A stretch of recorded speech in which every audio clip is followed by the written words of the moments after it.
Are you having back pains when you're standing, but you don't have it when you're sitting down?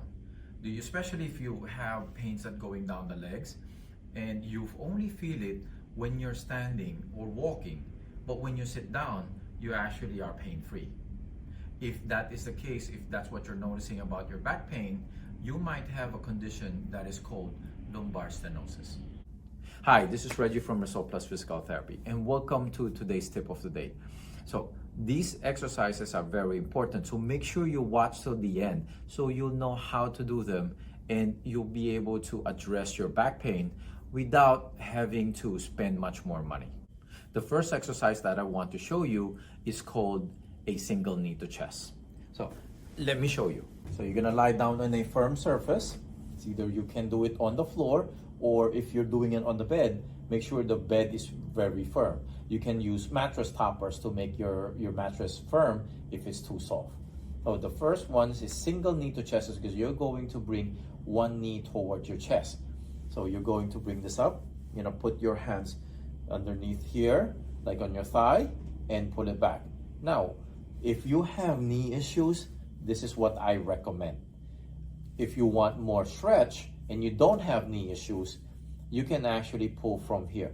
Your goal is to be able to pull your thigh, bring your knee to as close to your chest as possible. And don't lift the other leg, keep it flat, all right? So if you're going to do this way, you're going to pull it towards your chest. So you can see you can actually pull this more, but make sure that you're not having some knee issues when you do this.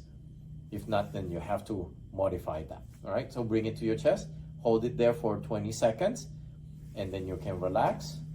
And then you can do it 3 times on one side and then move to 3 times on the other side. So that's the first stretch.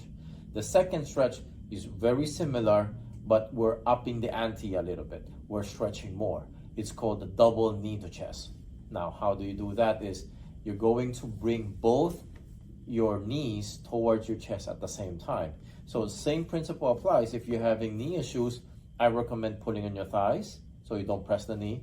But then if not, then you can actually pull or press on the knee more, pull your knees towards your chest more. When you do this, you can get more stretch, but it puts some pressure on your knee. So if you're having knee issues, then don't do this. But if not, you pull this more and hold it. This will give you a nice good stretch on the lower back and on the buttock area. Hold it for 20 seconds, then you can do it 3 repetitions. Now, the third stretch that I want to show you is called a hamstring stretch. I like using a stretch strap like this. Then what you're going to do is, you can use a belt or a bath towel, or my patients actually recommended the dog leash. So you can do that. So you're going to put a loop, or you can hook it around your foot.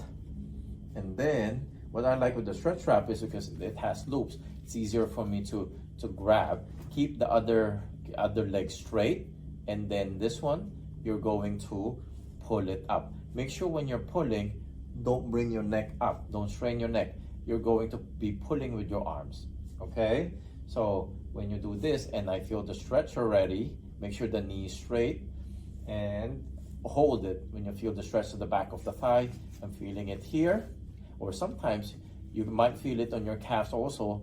If your calves are tight, you can hold it there for 20 to 30 seconds and then relax. And then you can do that 3 repetitions on one side, and you do it 3 repetitions on the other side. Now, those are the top 3 stretches that I recommend for lumbar stenosis. They're so easy to do. They're pretty basic, but I always believe that if you don't have to reinvent the wheel, then don't. Thank you very much for your time for watching this video. Please share this with someone you know that is having back pains, so that it can help them get rid of that without having to spend much more money and without having to suffer.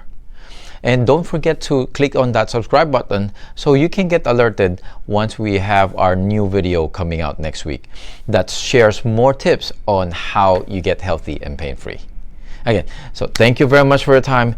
Go ahead, watch the next video, and I appreciate you.